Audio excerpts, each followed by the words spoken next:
Muy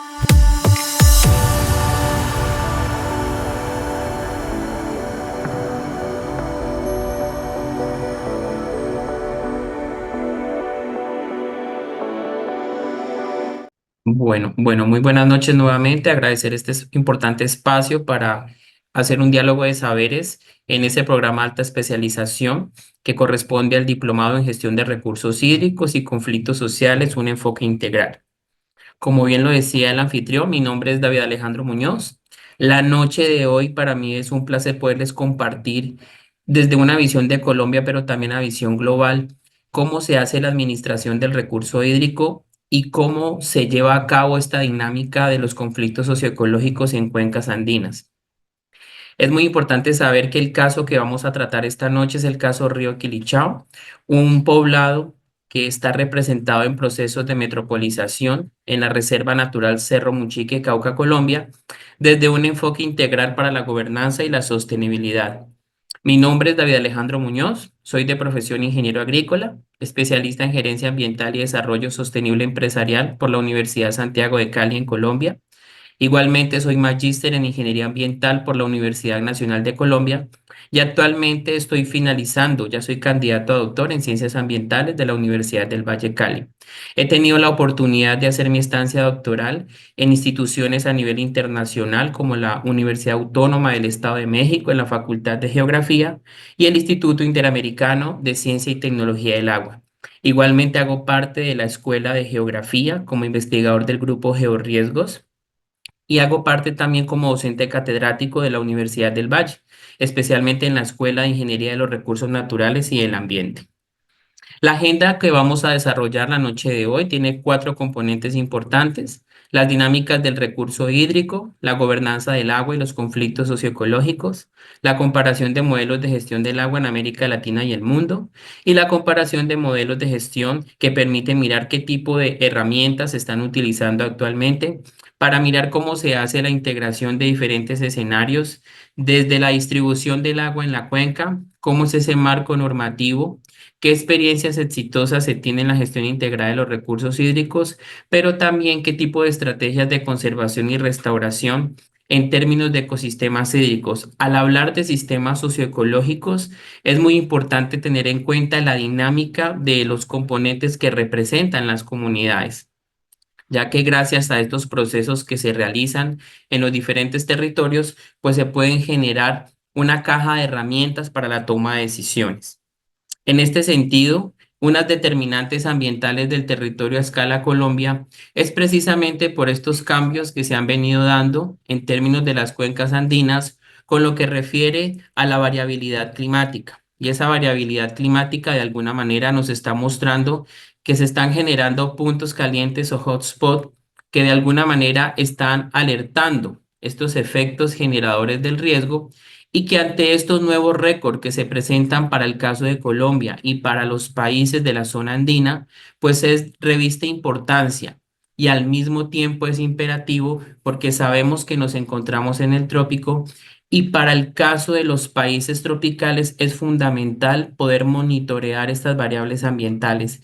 En el caso de Colombia, las cuatro subregiones son fundamentales porque de alguna manera nos está mostrando si la dinámica del recurso hídrico esencialmente está dependiendo de los procesos ambientales o también las interacciones que tienen las comunidades dentro de este tipo de escenarios. Para ello también es importante entender que contamos con entidades como el Instituto de Estudios Ambientales y Meteorológicos IDEAM, quien se encarga de los diferentes procesos y pronósticos para el caso de Colombia.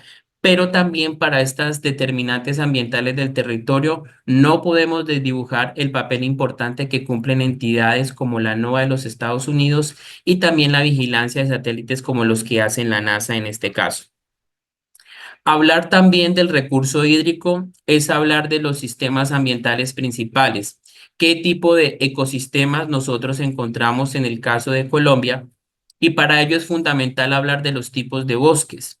Dentro de las clasificaciones de las zonas de vida, de acuerdo a Holdridge, nosotros encontramos, por ejemplo, los bosques secos tropicales y los bosques húmedos premontanos, que en este caso refieren a aquellos ecosistemas que tienen suelos jóvenes. Para el caso que les traigo en la noche de hoy, hablar de la cuenca del río Quilichao es hablar del principal sistema hídrico del cual dependen aproximadamente 200.000 personas, que para el caso del departamento del Cauca en Colombia es el segundo poblado más importante. ¿Qué tan sensibles son las cuencas andinas precisamente ante los procesos de metropolización? Pero también qué componentes ecológicos y biológicos son fundamentales en el caso de los sistemas y ecosistemas principales de estos centros poblados que comienzan a tener un proceso de metropolización. Para el caso de Santander de Quilichao, la cuenca del río Quilichao reviste importancia, lleva su mismo nombre precisamente por la exuberancia que se tiene en sistemas forestales, como son la presencia de especies de Samanea samá de la familia Mimosaceae. La presencia de la Reserva Natural Munchique como principal ecosistema también es fundamental porque nos ha mostrado diferentes tensores ambientales y sociales que se han venido presentando en estas cuencas andinas, sobre todo en ocasiones por el desconocimiento que tienen las comunidades, como en el caso de la tala ilegal, de los vertimientos que se presentan, pero una preocupación que reviste también en estas escalas de las cuencas andinas es el registro que se tienen de estos ecosistemas ante las entidades del orden nacional como parques nacionales naturales de Colombia, que para el caso de la reserva en estudio y cuenca mencionada, no se encuentra en el Registro Único Nacional de Áreas Protegidas con su nombre RUNAV. Por lo tanto, se hace más sensible este tipo de ecosistemas al no tener un registro mediante el cual o por medio del cual, en este caso, se pueden hacer los diferentes monitoreos. Por lo tanto, estos tensores ambientales también comienzan a generar de alguna manera un impacto en el recurso hídrico por el desconocimiento de este tipo de normas que nosotros podemos encontrar ante la ausencia de la gestión del riesgo. También es importante establecer que para el caso de Colombia, los escenarios futuros que se han diseñado y se han modelado comienzan a mostrar que diferentes zonas en los departamentos, en el caso de la cordillera de la vertiente occidental de la cordillera central, Colombia tiene tres cordilleras y que por lo tanto estos escenarios futuros están mostrando que se interactúan con diferentes confluentes de los sistemas ambientales y que por lo tanto los conflictos comienzan a generar una ausencia de esa gestión del riesgo y que por lo tanto por la presencia de comunidades como el caso de los resguardos indígenas, de los consejos comunitarios, de las zonas de reserva campesina son fundamentales para entender esa dinámica del territorio. Sabemos también que en este orden global aparecen las metas climáticas importantes como son los objetivos del desarrollo sostenible, que para esa primera meta, para el año 2030, hablamos de las diferentes acciones que se están tomando por el clima, por el agua, por el saneamiento, por el que estas ciudades sean cada vez más comunidades sostenibles. Pero en el marco de las dinámicas socioecológicas es muy importante que nosotros entendamos el sistema. Ese sistema que a pesar de su complejidad nos puede demostrar diferentes variables, actores y dimensiones por medio de los cuales nos estaríamos generando qué tipo de herramientas o qué tipo de constructos se pueden diseñar para adoptar medidas urgentes para combatir el cambio climático. Entender el cambio climático también es garantizar una vida sana, por lo tanto, pensar en las generaciones futuras de alguna manera genera unos elementos y lineamientos para poder pensar que debe haber una disposición del agua limpia y saneamiento y que sobre todo que hay un acceso. Algunas de las estadísticas para Colombia, por ejemplo, nos hablan de que más o menos el 20 millones de nuestra población todavía no tienen acceso a agua potable y que por lo tanto, a pesar de nosotros tener dos mares y más de 2.000 ríos en circulación, todavía tenemos una deficiencia de gestión del recurso hídrico y que por lo tanto, cuando comenzamos a desarrollar este tipo de trabajos de planificación territorial, son condiciones que nos muestran, por ejemplo, los efectos generadores del riesgo, como los movimientos que se presentan por los diferentes deslizamientos o por la presencia de avenidas torrenciales. Aquí la importancia de que las comunidades rurales, que son en su mayoría las que habitan este tipo de territorios, puedan entender qué tipo de integración de los servicios ecosistémicos se pueden hacer para poder gestionar el recurso hídrico, porque pensamos que la gestión del recurso hídrico en algunos de sus lineamientos solamente la distribución del mismo.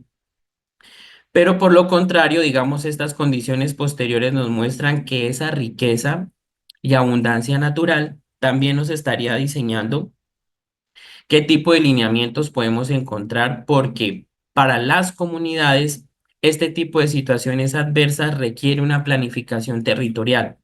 Para el caso de Colombia, los planes de ordenamiento territorial a través de la Ley 388 de 1996, que es la ley del uso del suelo, nos muestra también que ese tipo de elementos, de coberturas vegetales, de los usos del suelo, de los cambios en los usos del suelo, puede generar una serie de conflictos que para el caso de las cuencas andinas representarían también problemas de oferta y demanda hídrica y que por lo tanto para condiciones de abastecimiento pues nos estaría generando un escenario completamente diferente para que podamos encontrar esos diferentes componentes que nosotros comenzamos a interactuar desde las dimensiones ambientales.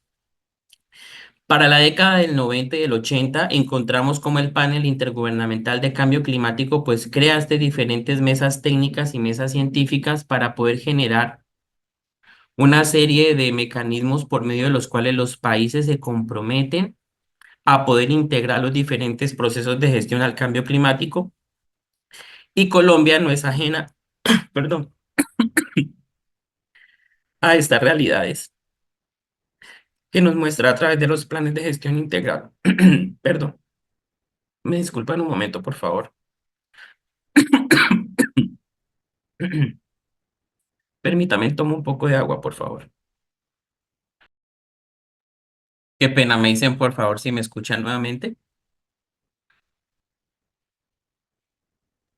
Sí, David, se escucha muy bien, solo faltaría activar tu cámara. Sí, señor. Anfitrión, ¿me permite un momento, por favor? Me dice, por favor, cuando esté nuevamente en pantalla.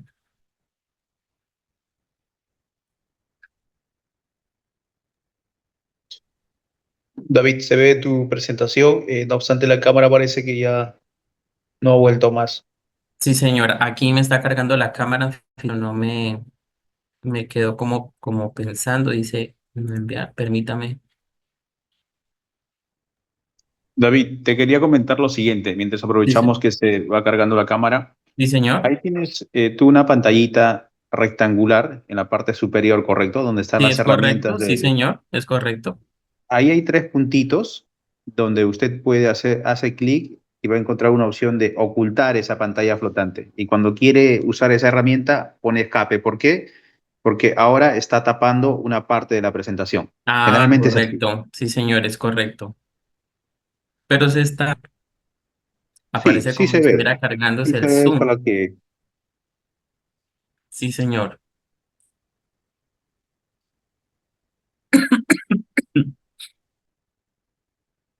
Considera de pronto necesario, anfitrión, que salga un momento y vuelva a ingresar porque me aparece como refrescando la pantalla. sí, yo creo que sí, David. Deja de compartir su pantalla, por favor, y reiniciamos de nuevo la...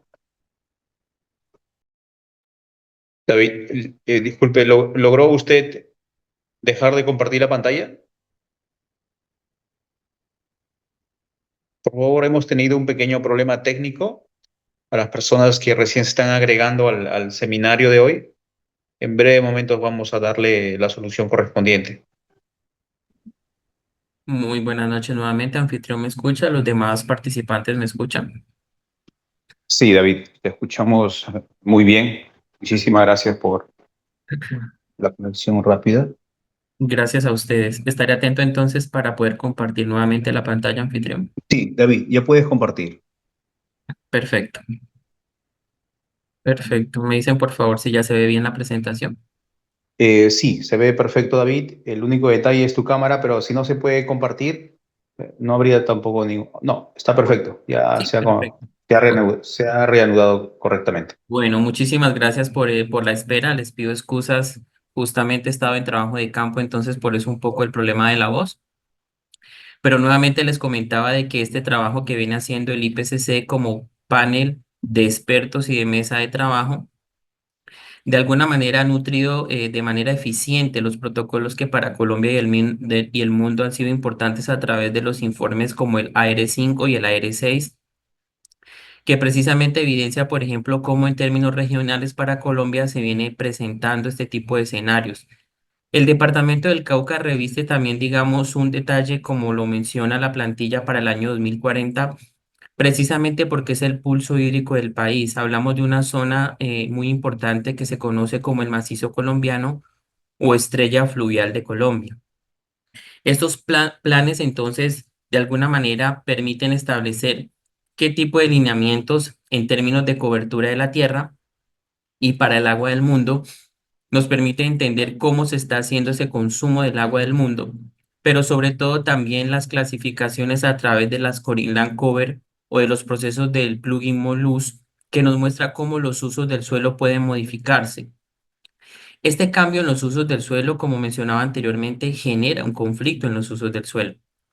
A pesar de que el 70% de la superficie está cubierta de agua, sabemos la importancia del manejo del recurso hídrico, pero sobre todo es en la extracción que actualmente se está haciendo en términos de sistemas ambientales y que por lo tanto la tierra que es arable, los desiertos, la nieve y todos esos puntos de inflexión que nosotros encontramos en los diferentes escenarios nos muestra también la diferencia de que el total del agua dulce en el mundo está representada en esos glaciales. Algunos estudios indican, incluso para Colombia, que dentro de 20 años no tendremos estas zonas de páramos en las cuales nosotros encontramos las nieves perpetuas. Por lo tanto, esa pérdida de la criósfera también estará representado en los sistemas socioecológicos de todas aquellas comunidades que están presentes en las cuencas andinas. Es importante saber también que hay un plano comparativo en el uso del agua en términos globales en los sistemas empresariales de la cantidad de agua que nosotros gastamos, por ejemplo, para producir una prenda tipo algodón, frente a la cantidad de agua para producir alimentos como el caso de un kilogramo de tomate. Por lo tanto, pensar en términos de soberanía y seguridad alimentaria también es fundamental. Sabemos la importancia de los procesos productivos empresariales, pero también sabemos que para estos escenarios futuros, pensar en la alimentación mundial es fundamental. Somos privilegiados en Colombia porque los 365 días del año podemos producir gracias a estos alimentos que en los diferentes pisos térmicos se pueden realizar, pero también debemos pensar en términos globales, pensar en aquellos países como el nuestro de economía emergente o en vías de desarrollo frente a los impactos globales que se pueden presentar precisamente por ese aceleramiento económico e industrial y que la preocupación sería, bueno, y esas futuras generaciones en términos de seguridad y soberanía alimentaria, ¿qué van a encontrar? Por lo tanto, esta gobernanza del agua y los conflictos socioecológicos nos muestran una serie de elementos que se pueden encontrar, pero lo más curioso que estamos viendo aquí en la pantalla y en esta plantilla es cómo nosotros como individuos somos el centro de este sistema, pero algo significativo es que gracias a la interacción del resto de los sistemas tenemos que tener una visión territorial. Pensar en el territorio también es pensar en las fuerzas tanto directas e indirectas que se presentan a través de las diferentes dinámicas y conflictos que para el caso de los recursos naturales, de los bienes y servicios ecosistémicos, es fundamental que las cuencas hidrográficas sean vistas como un territorio. Pensar en términos de territorio también es pensar en la toma de decisiones que las diferentes instituciones deben tomar. Incluso pensar desde un enfoque en el caso de los jóvenes, de los niños que se están formando, de los universitarios y de los profesionales, nos lleva incluso a mirar que esa dinámica social estaría enmarcada, por ejemplo, en los patrones tecnológicos, en los patrones socioculturales, y también es fundamental entender que las comunidades, a través de su conocimiento ecológico tradicional, también están vistas desde esos humanos con la naturaleza. Entonces, por lo tanto, el sistema socioecológico nos muestra una interacción, una integración y una fusión de los diferentes elementos que nosotros podemos observar a través del territorio. Pero algo fundamental también es saber qué está pasando en el espacio y en el tiempo y ver también si el sistema ecológico, a través de la interacción o de la presión que tiene sobre el ecosistema social, nos permitiría mirar ese tipo de patrones. Por ejemplo, si hablamos en términos de infraestructura, de la extracción de la madera, de la intensificación agrícola, ¿qué pasa cuando nosotros cambiamos condiciones iniciales de ese ecosistema? ¿Qué pasa con esa riqueza y abundancia natural? ¿Qué pasa si hay una dinámica poblacional, por ejemplo, con la presencia de aves y que esto hace posible, por ejemplo, que hoy Santander de Quilichao sea la primera ciudad de las aves de Latinoamérica? Eso quiere decir que las condiciones ambientales en términos del ecosistema mencionado al inicio de esta presentación, como es la Reserva Natural Cerro Muchique y la presencia del sistema hídrico de la cuenca Río Quilichao, hace posible que nosotros tengamos una visión completa de ese territorio, con sus elementos biofísicos, su sistema social, sociocultural, porque sabemos que el saber ancestral, la cosmovisión de las comunidades son fundamentales. Ellos representan una parte de la población. Sabemos también que esa radiografía que podemos hacer de la reserva, de la cuenca andina, de Perú, de Ecuador, todos esos elementos son fundamentales porque la visión territorial nos permitiría entender cada uno de los tensores, pero sobre todo que en el centro de esos elementos está el individuo con su sistema social y con su sistema ecológico. Y lo fundamental es que pensar también como individuos nos permitiría tomar sabias decisiones para esos escenarios. Estamos en un presente, pero también pensamos en esas futuras generaciones. Pensar en las futuras generaciones es poder tomar decisiones estratégicas a largo plazo. ¿Qué hemos podido identificar? Tres componentes principales vistos desde dos dimensiones: unas estrategias de planificación y desarrollo, el medio ambiente, la cultura y el cambio climático. Si se piensa desde la conservación de la riqueza y abundancia natural, inmediatamente aparecen una serie de planos, de planes, perdón, desde esa gobernanza, desde esa visión local, regional, nacional y global, cómo gestionar el agua, cómo pensar en el agua como un sistema importante a pesar de la complejidad, pero entender también que gestionar el agua implica manejar los usos del suelo y que esos usos del suelo, para el caso de las cuencas andinas, representan una agricultura, representan esos sistemas productivos agrícolas y pecuarios como pan coger para las diferentes comunidades.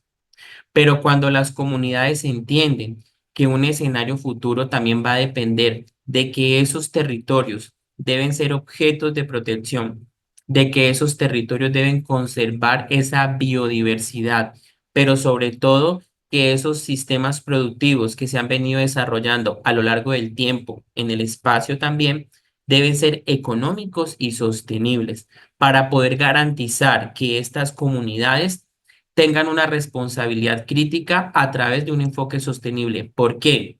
Porque gracias al fortalecimiento a los mercados agroecológicos, al mercado justo, hay una organización de estos sistemas sociales y comienzan ese tipo de procesos a generar una identidad y cultura que va a permitir, en este caso, para poder llegar a tomar esas decisiones, en saber que es fundamental una articulación interinstitucional e intersectorial.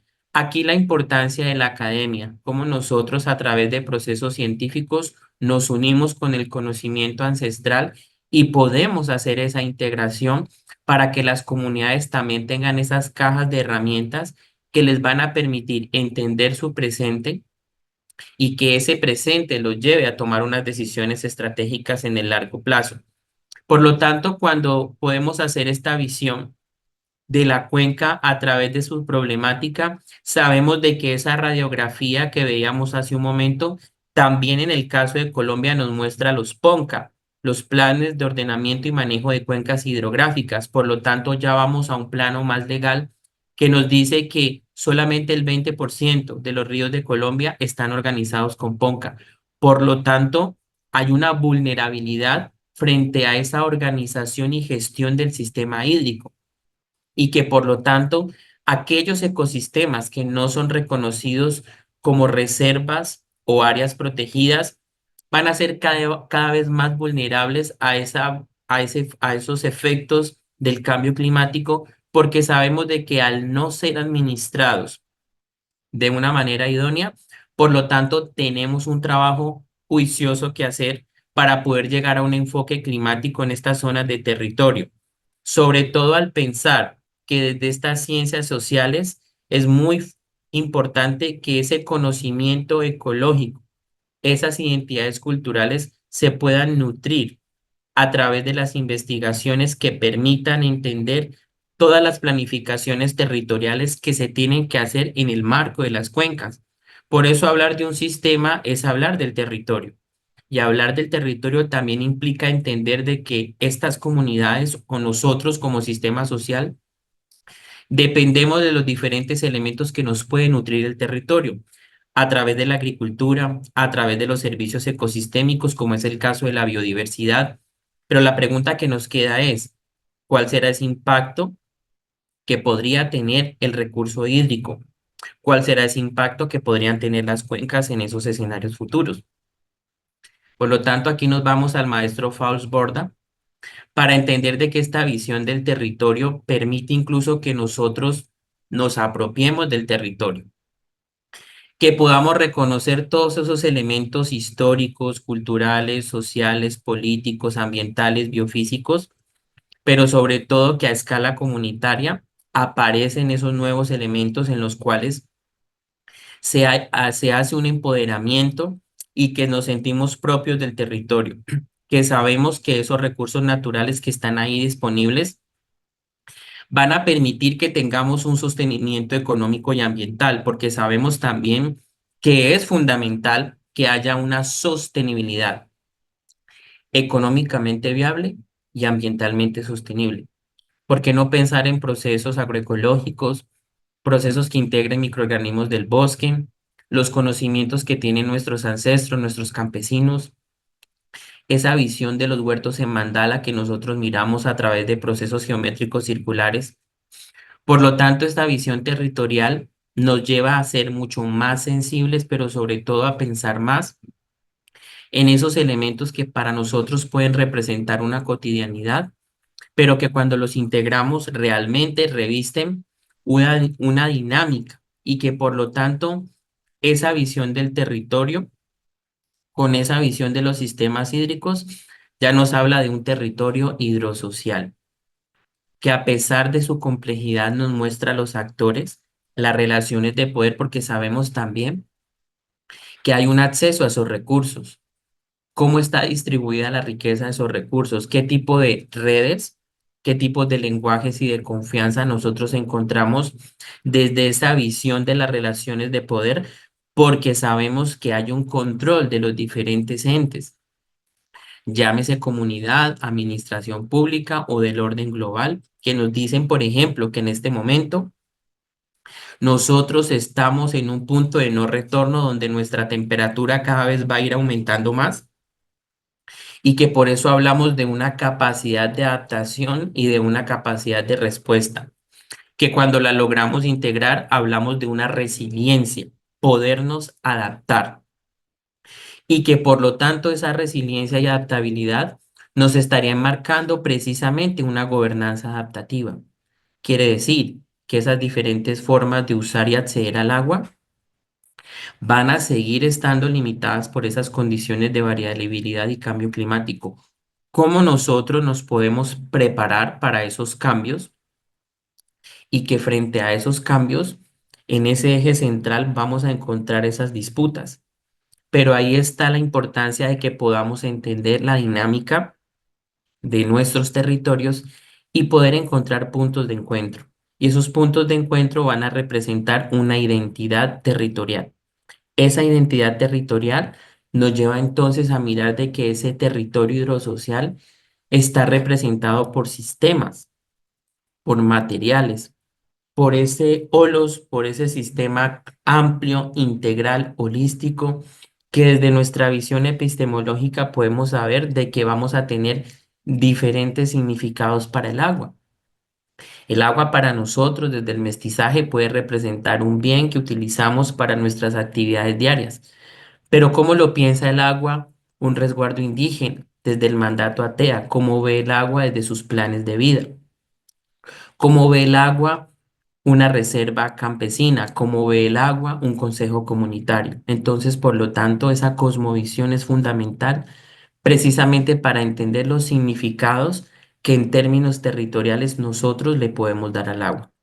Y hablar de nosotros es entender las dinámicas de las comunidades en sus prácticas cotidianas, en sus procesos ambientales e institucionales, cómo ellos están organizados a través de sus autoridades.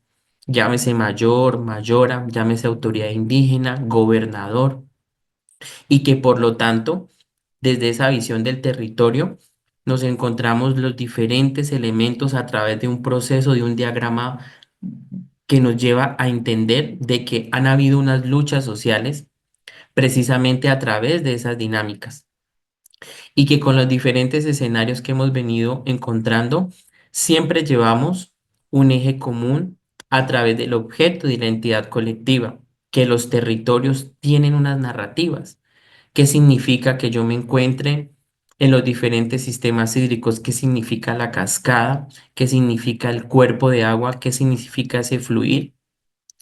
Y que a través de ese territorio hidrosocial aparecen también unos conflictos locales a través de los servicios socioecológicos, de los servicios socioecosistémicos, pero también sabemos que los diferentes órdenes en las dimensiones y en los contextos tienen unas leyes estatales y unas leyes del corazón, como lo decía Foucault, por fin idénticas, y que esto lleva a que emerjan esas prácticas sociales, esos procesos ecológicos, pero lo más importante, cómo se organizan. Entonces tenemos una relación mucho más directa, a pesar de que las escalas son cambiantes, a pesar de que aparecen unas nuevas jerarquías, pero esas nuevas identidades nos llevan a alinear un marco legal que dice cómo legitimar una función y una verdad objetiva a través de esas luchas sociales. ¿Cuánto tiempo llevan estas comunidades interactuando para poder cooperar entre ellas, para poder diferenciar los mecanismos de uso y acceso al agua, de cómo nosotros podemos encontrarnos y que saber de que hablamos de agua potable, pero en muchos lugares todavía no existe ese acceso al agua potable y que son las comunidades en este caso a través de estas escalas y de esas producciones de las dinámicas del territorio hidrosocial que nos permiten tener un control y una visión mucho más emergente de cada uno de esos elementos y sobre todo con una visión de gobernanzas dominantes y que por lo tanto al interactuar pasamos a una gobernanza hídrica donde hablamos que tenemos derecho al agua, pero ese derecho al agua, ¿cómo? Como una gestión pública, como una gestión privada, como una gestión comunitaria.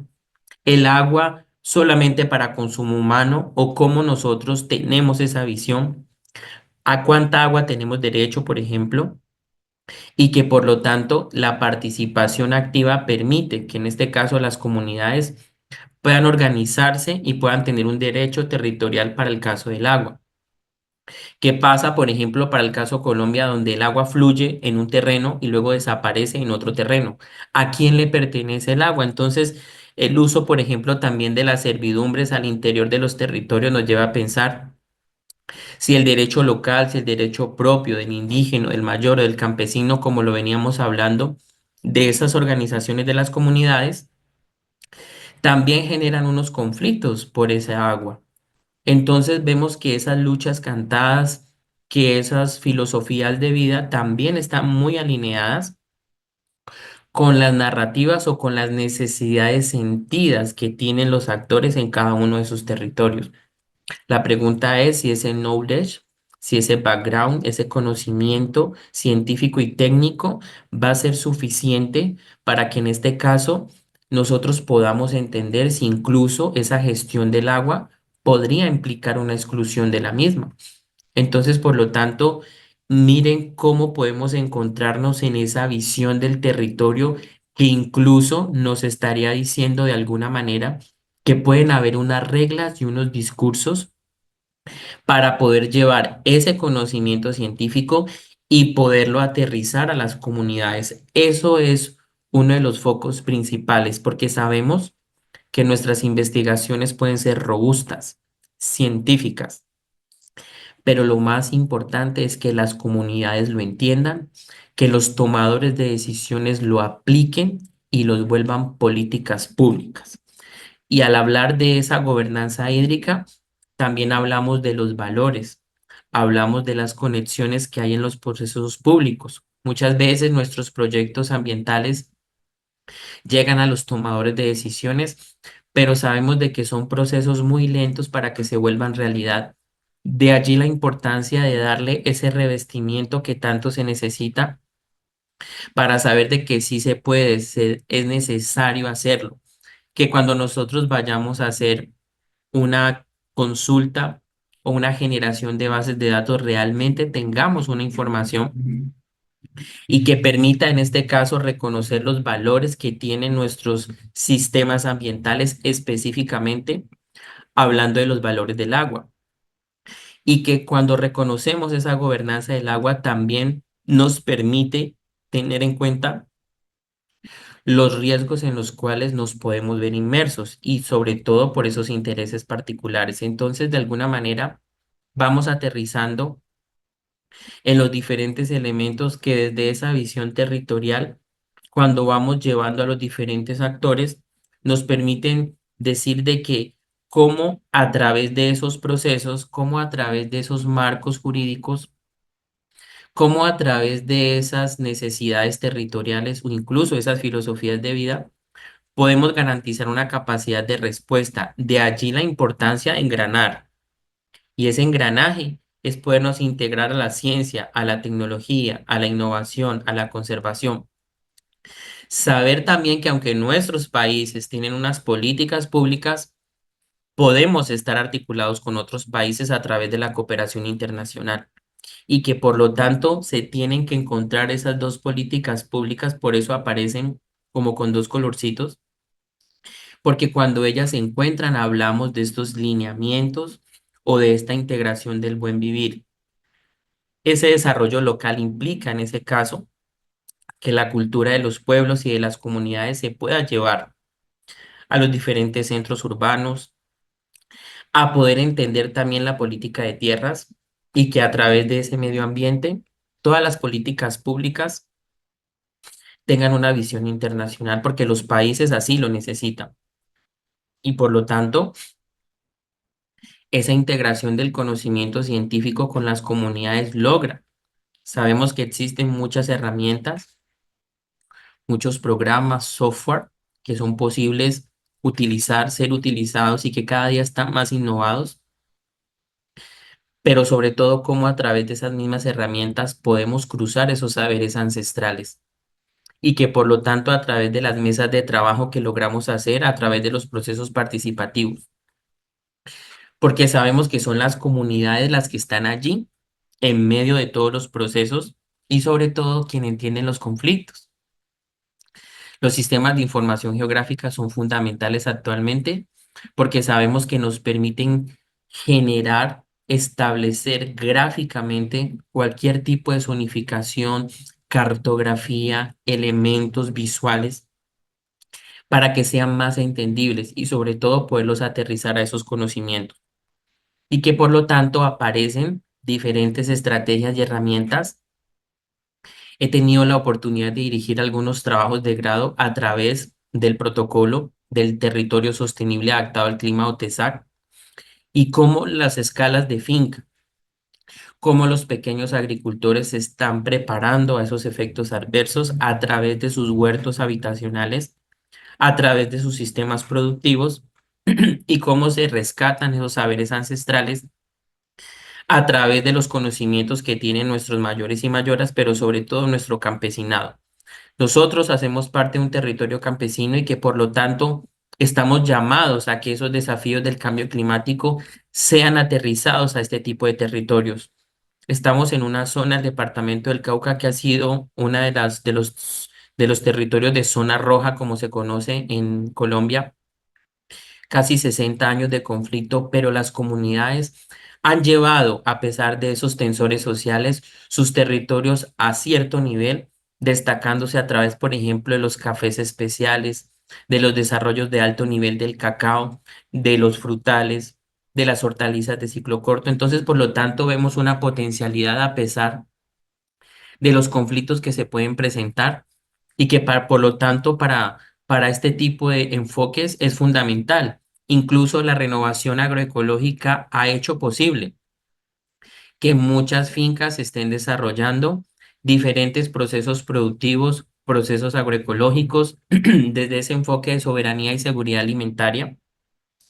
Aquí, por ejemplo, estoy en una salida de campo con estudiantes del programa de ingeniería agroambiental donde el joven que ustedes ven del saco está enseñando cómo ha traído nuevas especies y cómo hizo una reconversión agroecológica a escala de finca.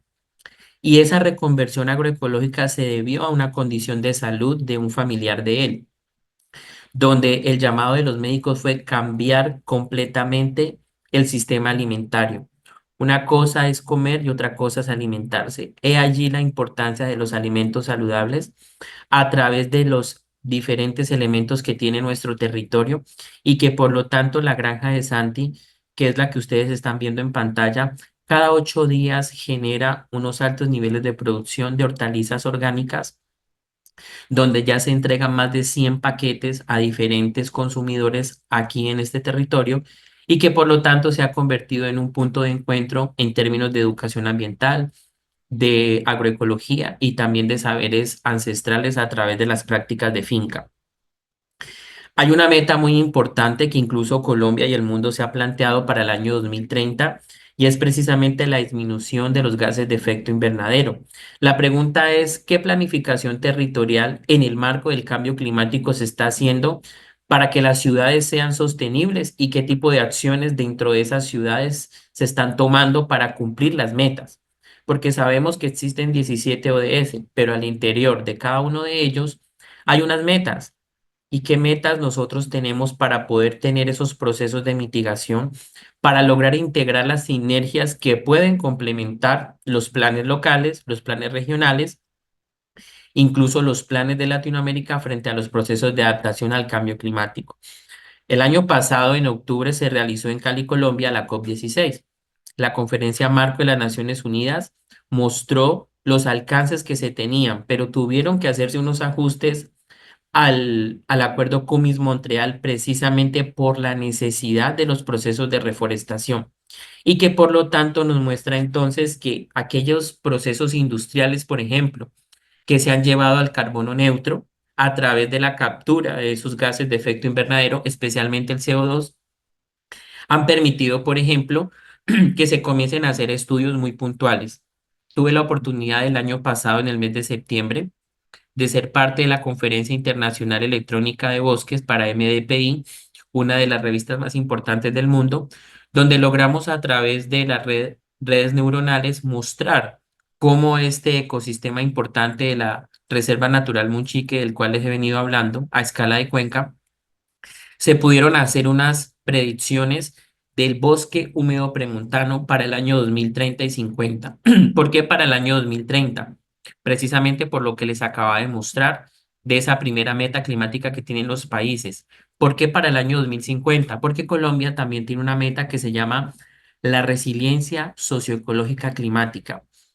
Es importante decir que este estudio ha sido de gran ayuda porque ha permitido a los tomadores de decisiones, a la actual administración municipal, tener una base científica para los procesos de restauración ambiental que actualmente se están haciendo en la Reserva Munchique y que posteriormente va a pasar a otros cerros titulares o ecosistemas principales. Para nosotros es fundamental poder mostrar que se logró a través del coeficiente kappa estadísticamente hablando un 99% de confiabilidad frente al valor del mismo, por lo tanto nos demostró que la red neuronal se entrenó lo suficiente para poder predecir los cambios en la cobertura del suelo. La metodología Corin Lancover fue adaptada para Colombia a través del IDEAM, del Instituto de Estudios Ambientales que les mencionaba al inicio de la presentación. Algo importante es que la clasificación de las tierras que nosotros hemos logrado hacer ha sido a escalas más pequeñas, por lo tanto el detalle nos ha permitido establecer los cambios significativos que podrían presentarse en estos ecosistemas y que por lo tanto en esos efectos adversos frente a los cambios que se podrían presentar al aumentar las temperaturas al 1,5, al 2 o al 3, cómo serían esos impactos en los porcentajes en los sistemas ambientales, en el caso de la biosfera, la pérdida de los mamíferos, pero sobre todo también en términos de qué tan vulnerables nosotros como comunidades y desde esa visión de los tensores ambientales para los determinantes ambientales de la salud son fundamentales. Pensamos en una Colombia verde, pensamos en los efectos adversos del cambio climático, pero esta visión ecosistémica también nos muestra de que se ha preocupado, ¿cierto?, por esos alimentos. Creo que hemos escuchado hablar de la bóveda del fin del mundo. Colombia ha hecho un aporte a la bóveda a través del Centro Internacional de Agricultura Tropical en sus siglas CIAD y la Alianza Biodiversity en Palmira, Colombia, donde se han llevado diferentes granos, como el caso de los frijoles que se producen en nuestro país, para ser llevados a la bóveda del fin del mundo. Y que por lo tanto todos esos alimentos que están siendo guardados, monitoreados, precisamente están con esa visión. Y que incluso el Banco de Semillas de Colombia también ha desarrollado diferentes escenarios para otros sistemas productivos, como el caso de la yuca, de los forrajes tropicales, y este banco genético de germoplasmas ha estado contribuyendo precisamente a la conservación de todo este material genético, ya que la bóveda, pues de alguna manera sabemos que tiene ese enfoque por si se llega a presentar, digamos, un evento cataclístico o de digamos así como de niveles catastróficos, sobre todo para tener esa visión de esa preocupación en términos globales. Entonces, por lo tanto, Colombia también de alguna manera aporta a esas escalas y sabemos que las regiones tienen esa visión de preservar la biodiversidad, sobre todo a través de esta investigación agrícola tan importante. También sabemos que la ingeniera agrónoma, la doctora Marta Orozco, quien realizó sus estudios en Colombia, fue llamada por la NASA por desarrollar la planta de tomate más pequeña del mundo. Miren cómo entonces nos damos cuenta de que hay una preocupación global y que frente a estas ideas y estos procesos de ciencia, tecnología e innovación a través del agro, también pensamos en esos requerimientos hídricos, nutricionales y del suelo, que en este caso de sistemas productivos a este tipo de escalas podrían representar. Y adicional a ello, pensar, digamos, en esa adaptación resiliente. Se han diseñado escenarios climáticos futuros para Colombia, antes conocidos como RCP, hoy conocidos como SSP, pero digamos las escalas en las cuales se han desarrollado son para los departamentos, departamentos que tienen, por ejemplo, 42 municipios o localidades o poblados. Por lo tanto, poder llevar esas escalas a términos territoriales más pequeños generaría un grado de sensibilidad para poder tener una base, digamos, de esa información mucho más puntual y poder, digamos, de alguna manera evitar que se puedan presentar algunos sesgos por el tamaño, en este caso, de el tamaño, perdón, de la escala que se pueden tener.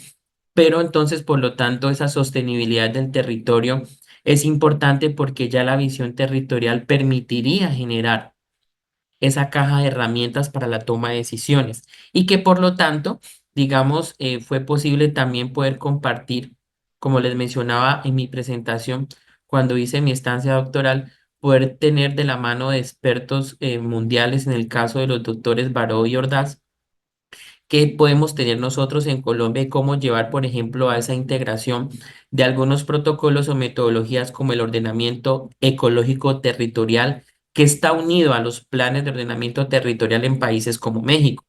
Y por lo tanto, pensar en esos factores subyacentes del riesgo permite emitir diferentes lineamientos para el caso de la vulnerabilidad, la visión del ordenamiento del territorio y también los sistemas de alerta temprana, pero con una integración especial que se conoce como la logística humanitaria. Esto hizo que en términos teóricos se desarrollara una apuesta para lo que Colombia estaba enfrentando y a escala de estos territorios como la Cuenca y la Reserva, y que de alguna manera se pueda llevar ese ordenamiento ecológico territorial y que logre, por ejemplo, poder integrar a los estados, a los municipios, al orden nacional y a las diferentes federaciones para que esas decisiones que se tomen o que esas herramientas que se generen piensen en un ordenamiento sustentable del territorio. Hace un momento veíamos el buen vivir, pero ese buen vivir depende también del territorio y esa dependencia del territorio está enmarcada en todos los elementos que nosotros encontramos en las ciudades, en las industrias, en los pueblos, en la agricultura, en esa riqueza y abundancia natural, en el capital natural que aún está, digamos, disponible y que por lo tanto poderlo traer a la escala de las cuencas andinas es fundamental de alguna manera para mostrar las diferentes ausencias dentro del ordenamiento y poder saber cuáles serían los suelos de expansión y los suelos de protección que se desarrollarían a través del desarrollo local para poderlo garantizar. También, digamos, a escala de estas cuencas andinas se aplicó una metodología robusta, como es la lógica difusa, que es una herramienta de inteligencia artificial, con la cual pudimos generar un indicador de cobertura y uso del suelo, precisamente para mostrar qué implicaciones tiene cuando las coberturas tienen unos tensores ambientales y sociales muy definidos y que por lo tanto, como ustedes lo están viendo en pantalla, tuvimos la oportunidad de hacer un recorrido en campo y a través de una imagen Sentinel-2 poder establecer un indicador a través de escala de semáforo mostrando, por ejemplo, qué zonas de la cuenca y de la reserva natural estaban presentando más cambios, dónde estaba, por ejemplo, las zonas agrícolas, dónde estaban las zonas artificializadas. Y lo que nos muestra esta escala semáforo a través del indicador es que cada vez más el poblado quiere vivir en la zona rural y que por lo tanto estaría generando una presión dentro del territorio. Y esta etiqueta amarilla nos está mostrando que cada vez más son los cultivos. Nosotros tenemos implicaciones de monocultivos y que por lo tanto esa presión sobre los usos del suelo que se volverían conflictos por sistemas de monocultivos también cambiarían estas condiciones. Entonces, por lo tanto, ese indicador del uso del suelo nos permitió mirar qué tipo de gestiones y herramientas eran necesarias para poder mostrar cómo las coberturas fueron cambiando. Y al cambiar las coberturas, pues por lo tanto, digamos, esos efectos generadores del riesgo se vieron más latentes en una avenida torrencial que ocurrió exactamente hace 2 años. Este mapa fue diseñado un día antes de la avenida torrencial y esa coloración roja que ustedes ven en la etiqueta fueron las zonas de mayor afectación después del desbordamiento del río Quilichá, o sea que por lo tanto nos damos cuenta que las herramientas sí pueden ser utilizadas para la planificación territorial. Y también es importante y no desdibujar el papel que cumplen las autoridades al interior del territorio.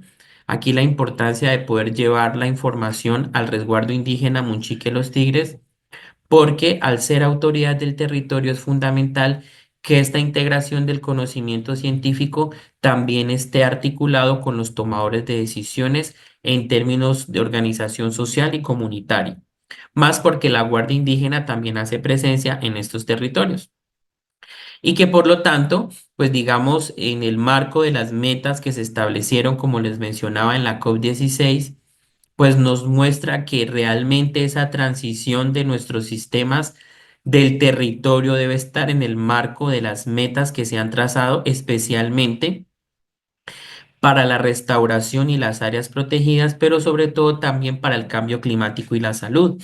Y que por lo tanto esta integración que se ven para las 23 metas que se definieron para el año 2030 Colombia, que tiene la presidencia de la COP, le sigue apostando a esos cambios precisamente para poder tener un desarrollo de estos sistemas productivos sostenibles, como lo vemos en la parte derecha de la pantalla, a través de estos sistemas como las pasifloras, los tomates de árbol de ciclo corto, los tomates tipo perla, tipo cherry y también las hortalizas de ciclo corto y fundamentalmente, digamos, poder trazar para las comunidades, poder gestionar el agua para que se eviten este tipo de tensores, sobre todo en términos de vectores de contaminación para la salud, pero sobre todo la nutrición en estas comunidades vulnerables. Entonces, de alguna manera, digamos, toda esta información se ha utilizado para las secretarías de salud municipal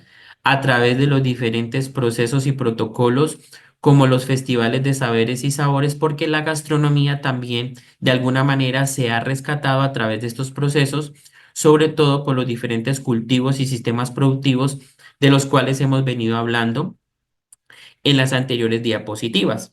Es fundamental también entender de que, no obstante, esta vulnerabilidad a estos eventos climáticos, justamente estamos en un periodo de fenómenos de altas precipitación o fenómenos de la niña, y que para el caso de la cuenca andina Río Quilichao se han presentado en menos de 2 días 31 deslizamientos. Por lo tanto, esa vulnerabilidad a los eventos climáticos lleva a repensar que esa planificación territorial es fundamental y que incluso las comunidades sí, han tenido que ser reubicadas precisamente por estos eventos, y que por lo tanto no solamente hablamos de los asentamientos, sino también de esas condiciones de salud que se pueden presentar. También en términos de salud mental, precisamente por los análisis que se han venido desarrollando, por los patrones que se han presentado, por los diferentes eventos adversos, sobre todo visto desde el desplazamiento poblacional y desde la salud también. De allí esa integración nos lleva entonces a encontrar como tres pilares a los cuales los he denominado desde la racionalidad ambiental, lo real y lo simbólico con un pensamiento en acción, y el conocimiento ecológico tradicional, porque sabemos que en los servicios ecosistémicos la identidad cultural es fundamental por las técnicas y por los procesos que tienen los mayores. Pero también pensar en la paz es pensar en la justicia económica, poder tener una base o un constructo a través de esa ecología humana, y que ese respeto que nosotros podemos tener al territorio también se traduce a los derechos que nosotros como humanos tenemos, pero sobre todo esa base fundamental también nos muestra la estética ambiental que nuestros territorios tienen, y que entender esa estética ambiental es que tengamos una base epistemológica desde el holos, el ser y el todo, para poder entender cada una de esas dinámicas que en los territorios nosotros podemos encontrar. Que cuáles serían esos caminos para llegar a ese futuro, o si es necesario pensar en el futuro, o solamente tener una base de el presente, el pasado, y que el camino que nosotros vayamos a elegir frente a ese futuro va a depender de los elementos o de los cambios en los cuales nosotros nos vamos a encontrar en los cambios venideros posteriores como tal. Finalmente, pues quisiera compartirles algunas imágenes de este sistema principal del río Quilichao, de la Reserva Natural Cerro Muchique. A mi derecha, Lepantes Jucas y Lepantes Coconucos. Colombia es el segundo país más biodiverso del mundo. Somos privilegiados al tener la mayor variedad de orquídeas del mundo. Lepantes Jucas y Lepantes Coconucos son las de las últimas especies de orquídeas encontradas en el Parque Nacional Natural Puracé del departamento del Cauca, y el nombre Lepantes Coconucos hace referencia a la comunidad que vive allí, al resguardo Coconucos o Serpiente de Fuego que hace presencia. Gracias a los recorridos de la Guardia Indígena en compañía de los funcionarios de parques naturales, fue posible descubrir estas nuevas dos especies, y por eso una de ellas lleva el nombre de Lepantes Coconucos. Muchísimas gracias por acompañarme. Quedo atento entonces al foro y a las preguntas a las que haya lugar. Muchísimas gracias, David. Sí, en efecto, por favor, pasamos a un foro de consultas y preguntas, alrededor de 10 a 15 minutos, centrándonos básicamente, como es natural, en la clase correspondiente. Vía el chat, o también pueden levantar la manito para que David pueda brindarles, ¿no?, la opción de reactivar el micrófono de manera ordenada. Aquí ha levantado la mano Abraham, Sam, Daniela y Augusto. Entonces paso a reactivarle la mano a Abraham en el orden que me aparece en la pantalla. Muy buenas Gracias, noches. gracias, muy buenas noches. Ah, excelente la presentación, con mucha Muchísimas claridad. gracias. Eh, Algo que creo que se deja un tanto tangencial en la gestión del agua es la importancia del suelo. Ujú. La relación, el binomio suelo-agua es indisoluble. Si no tenemos un suelo sano, no podemos captar el agua de lluvia y el agua de lluvia correrá por la superficie, dando parte del suelo e inundando. Es sabido que si tenemos un suelo sano, un suelo que tenga eh, más de un 3% de materia orgánica, este suelo será capaz de absorber y mantener agua. Sabemos que suelos desnudos, como ocurre en la ganadería, en un sobrepastoreo, no va a haber cosecha de agua para el suelo. Y entonces creo que la gestión del agua debiera estar muy de la mano precisamente con procurar que el suelo mantenga o eh, aumente su materia orgánica, que tenga siempre cobertera vegetal, lo cual tiene de otros beneficios, desde luego, primero el agua que se puede capturar. Sabemos que si incrementamos un 1% de materia orgánica en un suelo agrícola, podemos cosechar 250,000 litros por hectárea, solo con incrementar un 1% de materia orgánica. Si esto lo extrapolamos a todas nuestras áreas agrícolas, el potencial de cosecha de agua es sumamente alto. Pero ¿qué es lo que nos afecta en el suelo? El uso de los agrotóxicos. Estamos utilizando de manera desmedida gran cantidad de insumos de origen químico que daña la salud del suelo. Entonces, mi propuesta es que incluyamos en la gestión del agua la salud del suelo, porque esto nos permitirá cosechar agua, capturar carbono de la atmósfera, que es eh, su origen es el suelo, básicamente, que por exceso de laboreo se ha ido a formar parte de los gases de efecto invernadero. Y entonces estos dos factores van a ayudar sustancialmente en una sustentabilidad futura. Gracias. Muchísimas gracias a usted, señora Abraham, para aportarle esta importante información. Creo que es fundamental también, digamos, entender de que la materia orgánica, como usted citaba, es un indicador de salud del suelo. Sabemos también de que cuando se hace estas renovaciones agroecológicas, pensar en una agricultura regenerativa y agroindustria potenciaría, digan, esos elementos que están presentes en el suelo y que por lo tanto evitaríamos esa degradación ambiental como usted lo acaba de mencionar. Por lo tanto, el tópico que se mencionó es de la planificación territorial, justamente, digamos, está alineado con varios de los elementos que usted menciona. Muchísimas gracias. A continuación, Sam tiene la palabra. Gracias, gracias. Buenas noches. Primero, felicidades, Buenas David. noches. Y Muchas gracias. felicidades al instituto también por la organización de estos foros. Yo quiero preguntarte, o saber tu opinión en particular cuando hablamos de consumo de agua y en general de toda la parte que tiene que ver con la gobernanza del agua. La situación que tenemos siempre de ejemplo son cultivos que consumen mucha agua, y en general lo comparamos así, pero esa es la naturaleza en general, ¿no? Si no consumiera esa cantidad de agua, una planta de café no crecería. Si no consume el trigo 500 milímetros de 50, 500 milímetros de agua al año, no produce una cosecha. Yo lo que quiero preguntarte es un poco tu opinión, cómo han podido resolver o cómo ves tú en el futuro estos cultivos que demandan una alta cantidad de mano de obra. En particular, por ejemplo, lo estamos viviendo aquí en México mucho con el café, que prácticamente ahora, no sé en el resto de los países, pero nosotros tenemos una mano de obra campesina ya muy vieja. Los jóvenes ya no quieren trabajar en el campo, tenemos mucha escasez, los cultivos demandan en general que se cosechen con máquinas y eso hace pues que la agricultura industrial siga dominando. Todavía no tenemos una manera de poder procesar los únicos que han tenido auge son los berries y eso es por los altos precios de exportación. Entonces, un poco tu opinión a veces suena muy romántico esta parte de la agricultura regenerativa y todo lo demás, sin embargo, son altamente demandantes de mano de obra y no hay mucha gente que realmente quiera estar trabajando en eso, sobre todo la sociedad, los más jóvenes, ¿no?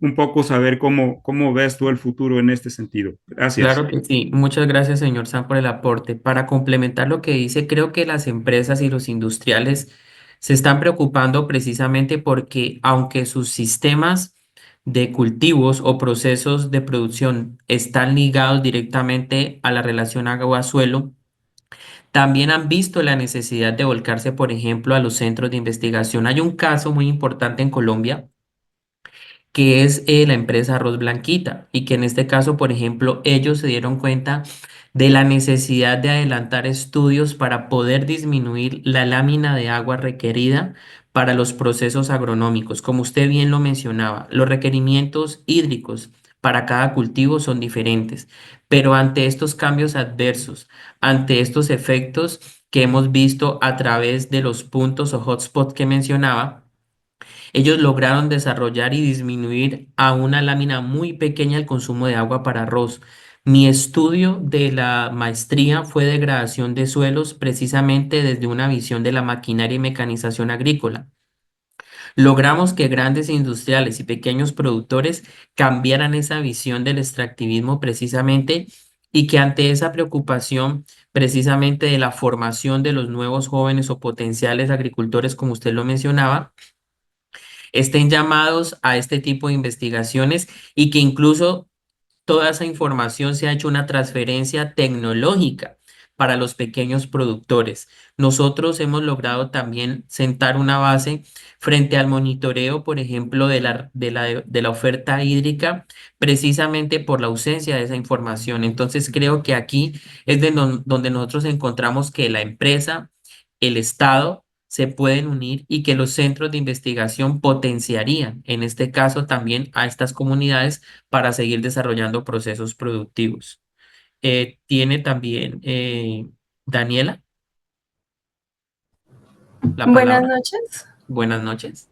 David, pues muchísimas gracias por la presentación. Yo también Muchas soy gracias. colombiana y me alegra mucho ver que en la complejidad de este país haya experiencias tan bonitas y positivas como este trabajo que nos está presentando esta noche.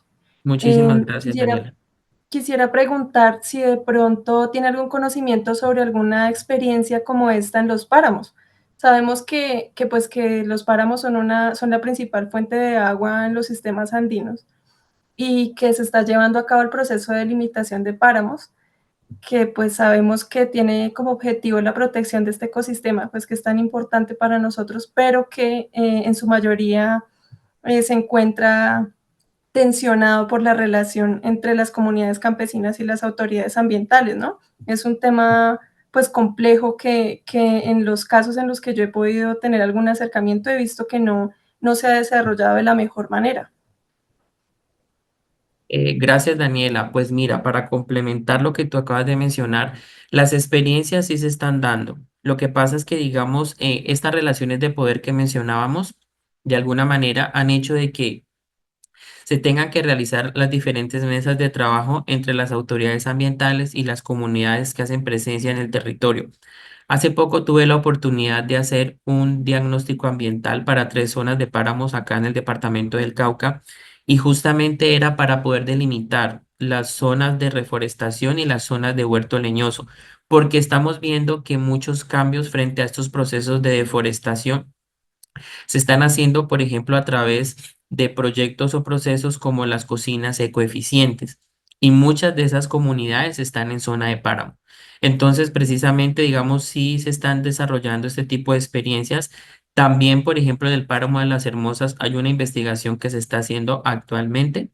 Entonces, creo que estamos avanzando poco, pero sí se están haciendo, digamos, este tipo de protocolos, y sobre todo pensando en términos de restauración, como tú lo mencionabas, porque los páramos son fundamentales precisamente por la disponibilidad hídrica y más por lo que ellos representan a la dinámica del capital natural.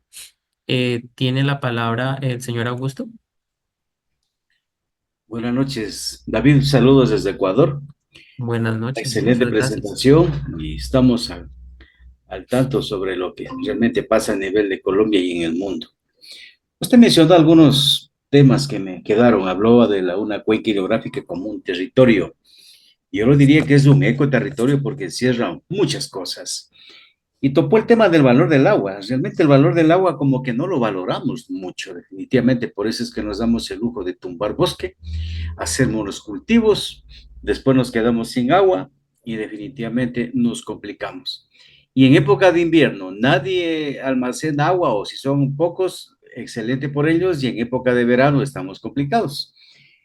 Mi pregunta va en el sentido de que si es que de pronto tienen alguna experiencia respecto al manejo binacionales de cuencas hidrográficas, porque nosotros realmente tenemos como Ecuador, estamos complicados, estamos al sur del Loja en la frontera con el Perú y definitivamente la minería que en parte es apoyada por el Estado a escondidas y la invasión de tierras, etcétera, nos complican y queremos ver cómo entramos en un manejo integrado de una cuenca hidrográfica, pero compartida, que es con dos países, que tenemos dos cuencas binacionales grandes.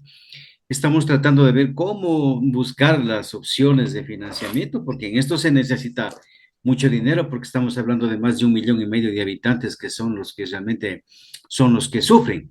En algunos lados ya se ha suscrito convenios de conservación a través de proyectos estatales, pero esto no es suficiente como para entrar en un manejo integrado, sobre todo en conflicto, cuando se pueden presentar conflictos por el agua en dos países, porque ese será el futuro a conservar, lo poquito que nos quedan de la cantidad de agua en el mundo. Muchas gracias, estimado David.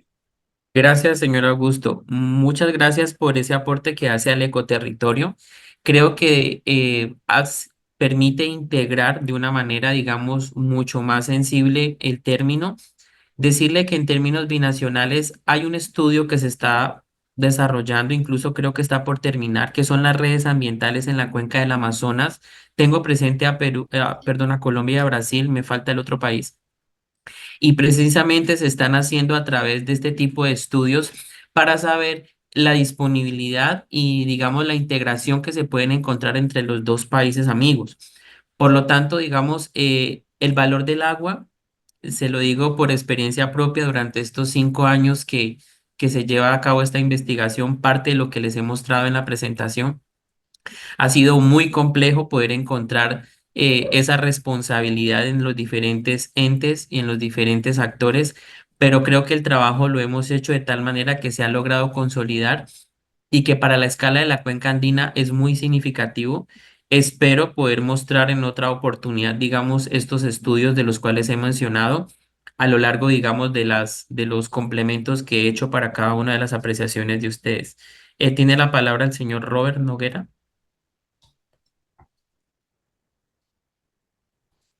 Sí, buenas noches para todos. Buenas Eh, noches. de Colombia, excelente presentación, David.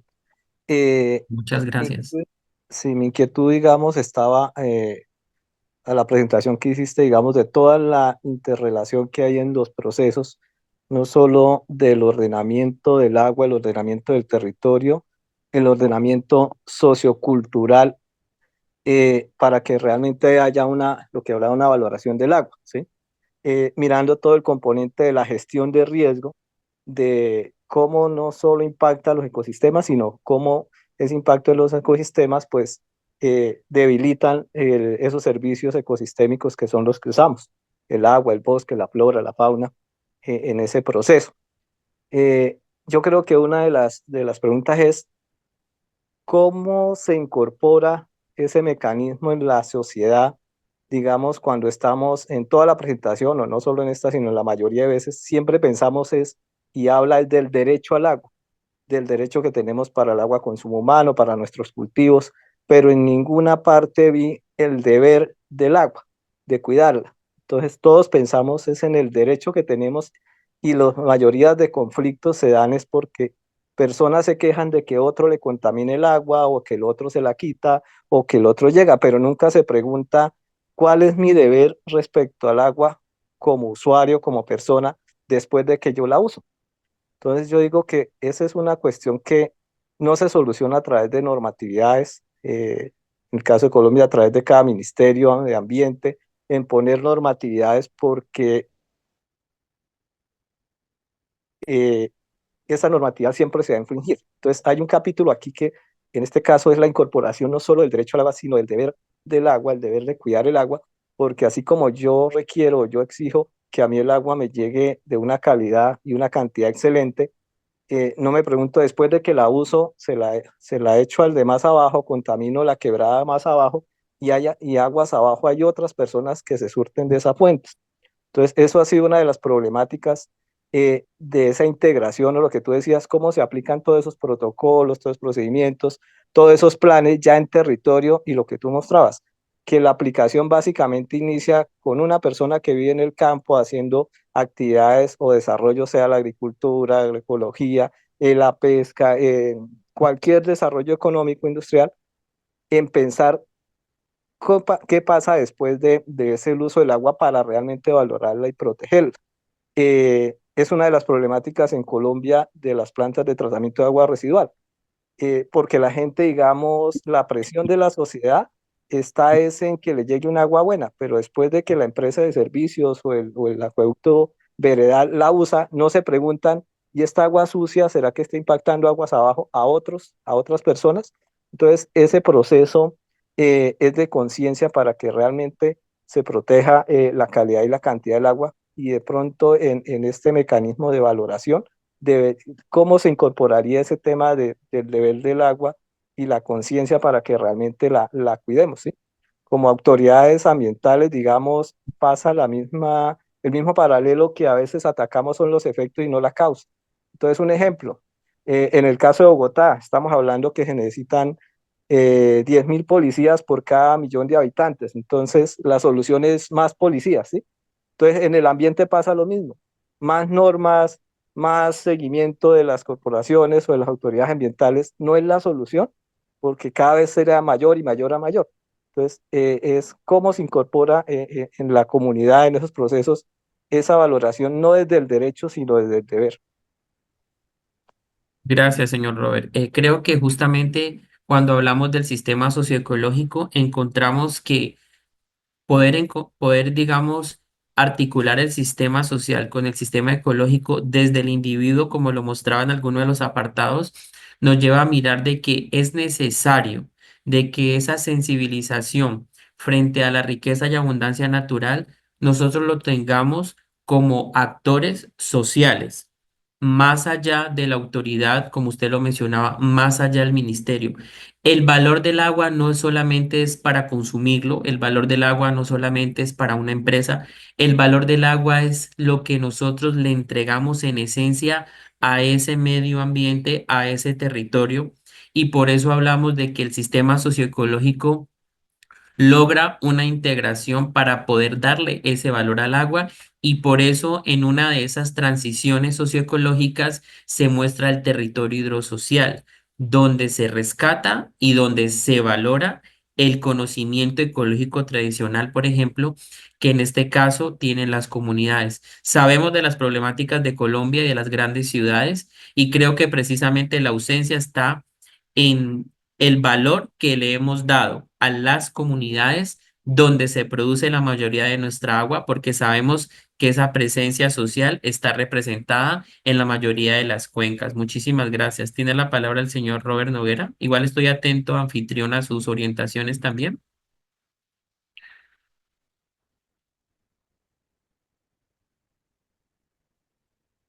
Señor Cecilio.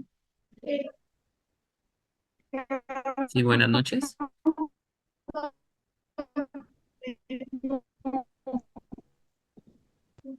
Eh, Anfitrión, ¿me se escucha Buenas bien? noches, profesor, ¿me oye? Sí, ya escucho bien, sí. ¿Por? Ok. En verdad lo felicito por la exposición que usted ha hecho, pero Muchísimas me gracias. gustaría hacer una pregunta en cuanto estamos en un territorio, quizás uno de los mayores productores de agua a nivel mundial, como es la zona andina y latinoamericana y toda la región del Caribe. Pero ¿A qué se debe esa escasez si somos tan productores de agua? ¿Por qué tanta calamidad para que el agua llegue a las comunidades y no hayan respuestas efectivas, pero sí vemos cómo se está industrializando el agua? Porque hoy día para la gente tomar un agua pura, bien tratada, tiene que comprarla y comprarla no pagando el servicio al Estado, sino comprarla en negocios privados, en cualquier supermercado, en cualquier panadería. Entonces, este sentido de la industrialización del agua, ¿por qué el agua ante para estas empresas que lo han industrializado y que se tiene que pagar más cara para poder consumir un agua alta en calidad? Gracias, señor Cecilio. Creo que aunque nos encontramos en unos territorios donde hay mucha producción de agua, como usted dice, por los ecosistemas, el cambio, la ausencia de esa planificación territorial, precisamente, el impacto a nuestros ecosistemas, la no articulación entre los suelos de expansión y de protección, hace en este caso de que no haya un reconocimiento de los territorios y que por lo tanto, como ahora está lloviendo muy duro, pero por ejemplo, al no haber esa planificación y esa base de conocimientos para poder generar esa cosecha del agua o esa organización del territorio hidrosocial. Las empresas, obviamente, pues digamos, a través de sus licenciamientos y permisos y demás, logran tener acceso a esa agua. Entonces vemos de que ellos sí tienen de alguna manera esos procesos para lograr ese tipo de uso, pero nosotros en términos, digamos, del metabolismo urbano o del metabolismo rural, somos los que nos vemos más afectados precisamente por la ausencia de esas herramientas. Tiene la palabra el señor Jaime Rojas. Muchas gracias, muy buenas noches, igual saludos desde Bolivia. Muy interesante la temática, esto de la gestión del recurso hídrico y la verdad hay bastante por trabajar entre los países, porque esto no es un solo país, o sea, la gestión del recurso hídrico y esos conflictos que usted indica, socioecológicos, lo estamos viviendo cada vez con mayor fuerza frente a esta tendencia climática que se nos da, ¿no? Y veo que los gases de efecto invernadero van incrementándose. Yo creo que nadie ya es ciego de poder acceder a la información que la NASA nos da de manera disponible, ver especialmente esto del dióxido de carbono, el óxido nitroso, el metano, y cómo afecta esto al ozono y varios otros gases que son evidentemente dañinos y están cambiando eh, este balance aerológico isotópico. Entonces, pienso de que acá debe existir una conciencia amplia de gobernanza y me llama la atención cuando usted dice los saberes andinos, la cosmovisión, y creo que es por ahí que también debemos partir para lo que es dar esa importancia al agua. Esa pérdida de la criósfera creo que nos está afectando y pienso de que así como hay una gran parte de agua dulce, porque al final es esa la que nos da la vida, pues estamos perdiendo, ¿no? Entonces, según tal vez el análisis que usted haya realizado, ¿cómo lo está viendo esto de la crisis hídrica severa que se está dando? Porque evidentemente, como países hispanoamericanos, propiamente analizar el estrés hídrico actual, se está dando en los escenarios, como usted decía, más desfavorables, el SSP 585, qué sé yo, que posiblemente ya nos den a futuro esa disminución de la cantidad y pareciera que vamos a llegar, como algún momento leía, a futuro no hay agua, no hay agua con que lavarse, ¿no? Entonces, y me parece interesante estos dos escenarios de las ODS, que evidentemente es al 2030 y al 2050, que posiblemente inclusive no sé si tengamos esa suficiente cantidad de agua dulce con todo el crecimiento, no solo poblacional, sino de toda la parte biótica. Entonces, no sé qué sugerencia le tiene. Y por otro lado, esto de la producción, cuando usted hablaba qué cantidad de agua se requiere para producir 1 kilo de tomate y qué cantidad de agua se requiere para una prenda del tipo camiseta, ¿no? Evidentemente es mayor esa cantidad, pero no hay esa sensibilidad y esa disminución, racionalización del agua cuando más le damos esa importancia a la camiseta de algodón, que evidentemente genera mayor consumo en toda índole. Entonces yo pienso de que ahí debería de existir una cierta racionalización y así como comentan los otros colegas, evidentemente los cultivos tendrían que estar necesariamente adaptados también a esta demanda de agua que en un momento es fenómeno del niño, en otro fenómeno de la niña. Bueno, hay dos niñas, creo, y que evidentemente como, no sé, como país Colombia y los demás, se está tomando en cuenta esta situación en el manejo. Y me llama la atención también lo otro, y bueno, quisiera investigar más sobre la científica Marta Orozco, quien diseña estos tomates minúsculos.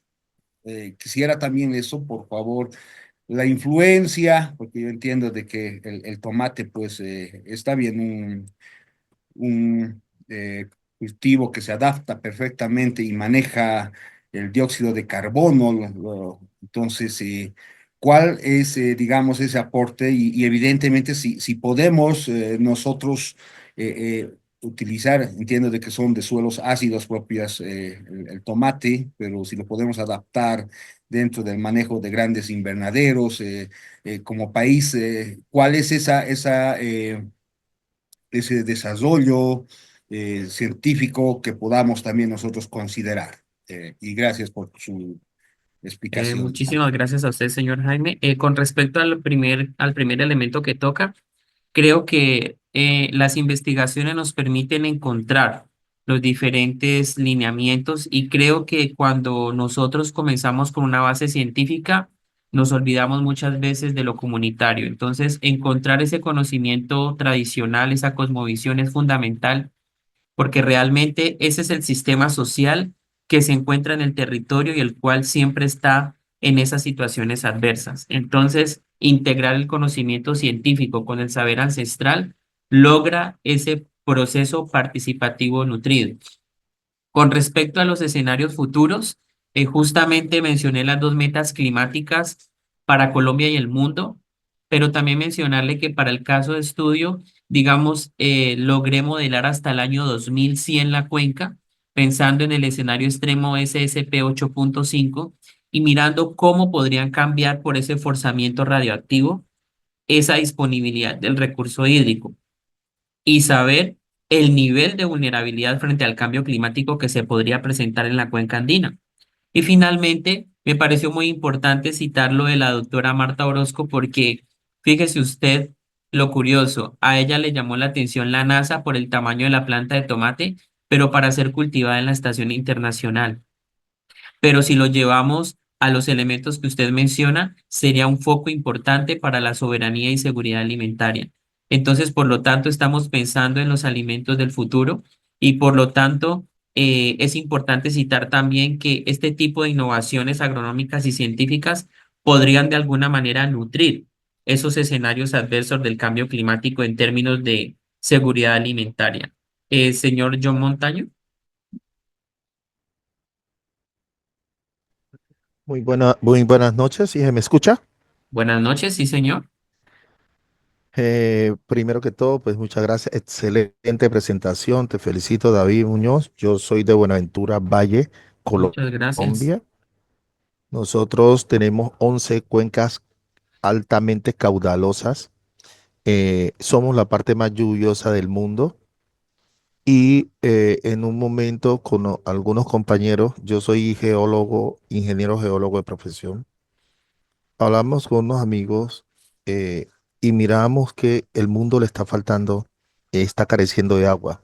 Nosotros, una idea que me nació, yo decía, pues, ¿por qué si y nosotros todas estas cuencas que van a dar al mar casi el 99.9999% del agua, ¿por qué no utilizar de esa agua antes que caiga al mar y poder negociar con países que le falta, que carecen de agua, negociar esa agua con alimentos o productos que puedan ayudar a nuestras comunidades que en algunas partes carecen de alimentos? Entonces, y o tecnologías para universidades, por lo menos universidades que hoy acá en Buenaventura tenemos, como la Universidad del Pacífico, digamos la parte, acá tenemos la parte, tenemos carreras como acuicultura, eh, tenemos carreras como eh, esta sociología, arquitectura, etcétera. Pero entonces, ¿por qué no tecnificar? Y desde ese punto, digamos, poder ayudar a otros países y también ayudarnos nosotros como el Pacífico y como Colombia a desarrollarnos un poco, ¿sí? Eso cortamente porque yo sé que hay otros que quieren también hacer uso de la palabra. Bueno, muchísimas gracias, señor John Montaño, ingeniero. Pues primero decirle que creo que parte de lo que se mencionaba de la integración del engranaje de la cooperación internacional es justamente lo que usted cita. Nos hace falta como aunar esos esfuerzos y que de alguna manera esa, digamos, esa riqueza natural que en el caso de Buenaventura he tenido la oportunidad de ir, digamos, al puerto es fundamental y poder encontrar, digamos, las políticas públicas, incluso internacionales, para poder fortalecer el puerto, pero también, digamos, en esos elementos que lo han potencializado a él, poderlo nutrir y que también se haga notar en estas escalas internacionales, sobre todo en términos de la riqueza, digamos, del sistema hídrico. Entonces, desde la parte geológica le puedo finalizar diciendo que trabajo con el doctor Elkin de Jesús Salcedo, quien es el director del Observatorio Sismológico y Geofísico del Suroccidente Colombiano y quien es el representante de todas las universidades públicas ante la Unidad Nacional de Gestión del Riesgo de Colombia. Y creo que esa visión geológica e hidrológica es fundamental porque de alguna manera nos está mostrando qué tipo de herramientas podemos utilizar o profundizar para poder llegar a esos escenarios que usted menciona. Sería bueno entonces conversarnos, no sé, de teléfono si se puede, porque sería bueno Claro que sí, nosotros, sí, estaría al tanto, porque queremos es también solidarizarnos, ¿sí? sí, señor. Y Con mirar nosotros muchísimo cómo gusto. Yo apoyarnos. Gracias. voy a colocar aquí en la pantalla un momento. Creo, anfitrión, creo que ya no hay más manitos levantadas. Yo voy a colocar mi correo aquí al finalizar. No sé si no hay problema con ello para las personas que quieran contactar, David. anfitrión. Sí, en efecto no tenemos más consultas, las manitos levantadas. Por supuesto que puede compartir su correo, ¿no? Ese es el objetivo también de algún modo, ¿no? Bueno, Socializar señor. más conocimientos. Perfecto. Aquí en el chat de la conferencia estaré colocando el correo para cualquier tipo de inquietud. No sé cuál es la orientación a seguir, anfitrión. Bien, entonces, como ya no tenemos más participaciones, agradecemos mucho vuestra presencia a lo largo de toda la clase. David, muchísimas gracias. Ha sido una presentación, como se ha A contestado a lo usted largo de todas las muchísimas participaciones, gracias. excelente. Entonces, nosotros vamos a seguir brindando esta clase de programas. De hecho, en abril, ya estamos abril, vamos a empezar un programa muy interesante donde David es ponente principal de un programa que ya se le va a comunicar vía WhatsApp, por favor. Muchas Entonces, a gracias. ustedes, muchísimas gracias. Se va a compartir el video de hoy. Si lo quieren revisar, no se preocupen. Entonces, ya no tenemos más consultas, David. A usted, muchísimas gracias. Estamos en comunicación de manera interna, por favor. Perfecto, bueno, señor. Muchísimas gracias a todos por acompañarnos también. Feliz noche para todos.